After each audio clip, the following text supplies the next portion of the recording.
네, 안녕하세요. 랑랑입니다. 자, 오늘은 우리 대구 부동산, 특히 아파트를 사는 데 있어서 어떤 마음가짐을 가지고 있어야 되고 꼭 기억해야 되는 것들을 말씀드리고자 합니다. 이 정도만 알고 있으면 적어도 어디 가서 실패했다라고 하는 경우는 없다라거나 아니면은 뒤늦게 시간이 흘렀을 때 조금 후회하는 일들이 적지 않을까라는 관점에서 말씀을 드리는 거고요. 보통 많이 나오는 질문들이라거나 아니면 궁금증들 위주로 이제 한번 선정을 해보게 되었습니다. 이 10개면만 잘 기억하고 있으면 될 것 같고요. 100% 정답이라기보다는 본인이 기존에 가지고 있던 생각들과 결합을 시켜서 이제 본인에 맞게 좀 더 해석을 해도 좋을 것 같습니다. 자, 먼저 첫 번째 같은 경우에는 실거주에 있어서 실패는 없다라고 하는 겁니다. 이게 더 좋았을 선택과 그리고 아쉬운 선택만 있을 뿐이다라고 하는 거니까 우리 같은 입장에서도 실거주를 하는데 너무 많은 생각들을 할 필요는 없다라는 측면이 있는 거고요. 단 이제 한 가지 고려해 볼 만한 것들은 결국 내가 오래 가지고 갈 것이기 때문에 그러한 대출이자를 감당할 수 있을 것인가가 가장 핵심이 되는 겁니다. 자, 그래서 사기 전부터 대출이자가 어떻게 나올지 그리고 금리 인상에 따라서 이자 부분들이 어떻게 더 흘러나갈지 같은 것들 한번 살펴보시면 좋을 것 같고요. 그리고 이제 막 구하려고 하는 사람들 입장에서는 내가 금리가 얼마나 나올지, 신용대출이 얼마나 나올지 잘 모르는 경우가 많거든요. 그런 것들은 미리 한번 체크해 보셔도 상당히 도움이 될 것 같습니다. 자, 그리고 두 번째 같은 경우에는 수성구 가격을 잡아라 라고 하는 거거든요. 대구 부동산 흐름의 시작일 수밖에 없어요. 어쨌든 근거가 될 수 있는 아파트 가격이 있어야지 다른 아파트들도 조금씩 상승한다라고 하는 건데 대구 부동산에 있어서 가장 비싼 곳 수성구, 그 중에서도 범사 만삼이라고 하는 지역들의 가격들을 꼭 꾸준히 체크를 하고 있어야 되고요. 이거는 최근 들어서 똘똘한 한 채가 더 급부상하다 보니까 내가 현재 집이 있다 하더라도 더 똘똘한 걸로 한번 갈아탈 수 있지 않을까라는 생각들을 해본다는 관점에서 이 수성구의 가격들은 반드시 잡고 있어야 되는 겁니다. 자, 그리고 세 번째는 가장 싼 시기는 없다라고 하는 겁니다. 다양한 이유들로 인해서 앞으로 부동산 가격이 떨어지지 않을까요? 라고 말하는 것들은 결국 내가 떨어지기를 바라는 것과 같은 마음이다 라는 생각이 듭니다. 결국 이거의 핵심은 내가 돈 계산이 안 되어 있다라는 거거든요. 내가 벌 돈이 안 잡혀 있으니까 그저 싸게 사기만을 바라는 건데 이게 가격이 나중에 떨어졌다 하더라도 혹은 올랐다 하더라도 나는 여전히 걱정만 하고 있다라는 측면에서 스스로 돈 계산, 즉 미래에는 얼마 정도를 내가 더 벌 수 있을 것인가를 꼭 생각하셔야 된다라는 측면이 있습니다. 자, 그런 것들이 잡혀 있다면 현재 시점에서 얼마나 싸게 살 수 있는가가 핵심이겠죠. 자, 네 번째, 행동하지 않는 것이 진정한 위험이다 라고 하는 겁니다. 남이 하는 부정적인 말들로 가만히 있다라고 하는 것은 결국 스스로에 대한 변명일 수밖에 없다라는 측면이 있거든요. 자, 그래서 내 인생을 남에게 맡길 수가 없잖아요. 스스로 기준을 잘 잡아야 된다는 측면에서 책이라도 좀 읽고 그리고 유튜브 같은 것들도 너무 부정적인 것들만 찾아보지 마시고 다양하게 한번 들어보셨으면 좋을 것 같습니다. 그 중에서 가장 객관적이고 팩트 위주로 다루는 것들을 좀 선정해서 바라보면 좋겠죠. 내가 현재 시점에서 이 시점이 좋으냐 나쁘냐를 묻는 게 아닙니다. 이 현 시점에서 내가 할 수 있는 최선은 무엇일까를 끊임없이 생각해야 된다라고 하는 겁니다.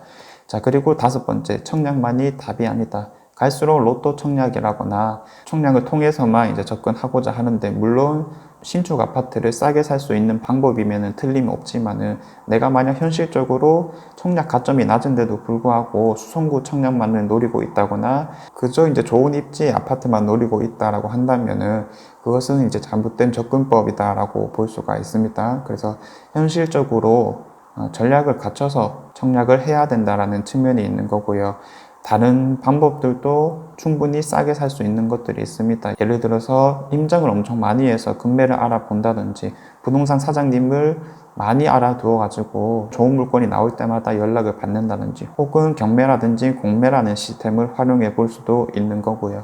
자, 어쨌든 다른 방식들도 꽤나 싸게 살 수 있는 방법들이 많다라는 측면이 있습니다. 자, 그리고 여섯 번째, 구축의 미래는 결국 신축 아파트의 가격일 수밖에 없다라고 하는 겁니다. 동일한 인프라를 누리고 있다라는 측면에서 가격들은 가격의 영향을 받는 것이 첫 번째이다 보니까 결국 우리가 흐름을 잡으려고 한다면은 살고 있는 각 구별로 신축 대장급 아파트들의 가격 변화를 꼭 체크하셔야 됩니다. 이거는 집이 있는 사람들도 마찬가지인 겁니다. 자, 그리고 일곱 번째, 주인의 입장에서 생각해라 라는 거거든요. 우리가 항상 사는 사람의 입장에서 바라보다 보면 야, 호가 너무 많이 올랐다, 못 사겠다, 이런 케이스들이 비일비재하게 나타나기 마련인 건데, 밖에서 바라보는 입장에서는 절대로 살 수 있는 것이 없다라는 겁니다. 이거는 최근에 호가가 오른 현재도 마찬가지고요. 그리고 그 전에도 역시나 마찬가지일 겁니다. 예를 들어서 조정 대상 지역이 선정되었기 때문에 주인들이 흔들릴 수밖에 없는 입장도 분명히 있으니까, 그럼 현 시점에서 싸게 살 수 있는 것들이 있을까? 이런 것들도 충분히 가능하다라는 거고요. 어찌되었든 애누리 한다라고 하죠. 애누리 하는 것들은 뭐 1,000만 원, 2,000만 원, 3,000만 원 이렇게 쉽게 깎을 수 있겠다라는 생각이 들어도 주인들 입장에서는 100만 원, 200만 원 깎기가 사실 어려운 측면이 있거든요. 항상 주인의 입장에서 먼저 한번 생각해 볼 필요가 있다. 왜냐하면 주인이 팔아야 우리가 살 수 있는 거니까요. 자, 그리고 여덟 번째는 부동산 위기는 항상 존재해 왔다라고 하는 겁니다. 부정적인 것들이 이목을 끌기 쉽죠. 그래서 폭락이라든지 뭐 폭등이라든지 이런 것들 위주로 이제 키워드를 저도 한 번씩 쓰곤 했었는데, 결국 어제 오늘만의 일은 아닌 거고요. 항상 존재해 왔다 보니까 이런 것들에 있어서 너무 맹신할 필요는 없다라고 말씀을 드립니다. 자, 그리고 아홉 번째, 아파트 투자라고 하는 것들, 내가 실거주라고 하는 것들은 생각보다 쉽다라는 측면이 있습니다. 기본적으로 가격이 가격을 이끄는 거다 보니까 이러한 기본적인 원리라든지 혹은 비율로 접근하게 된다면 초등학생도 쉽게 할 수 있는 것이거든요. 그래서 마냥 어렵다라고 해서 손 놓고 있다라거나 혹은 전문가의 영역이다라고 생각할 필요는 전혀 없다라는 측면이 있는 겁니다. 자, 그리고 이제 이런 것들이 뭐 다 어렵고 내가 뭐부터 시작해야 될까 이런 생각들이 든다라고 한다면은 그 시작은 네, 랑랑 부동산 재테크 구독이라고 볼 수가 있겠습니다. 말이 필요 없죠, 사실은. 그래서 1일 1영상은 필수다.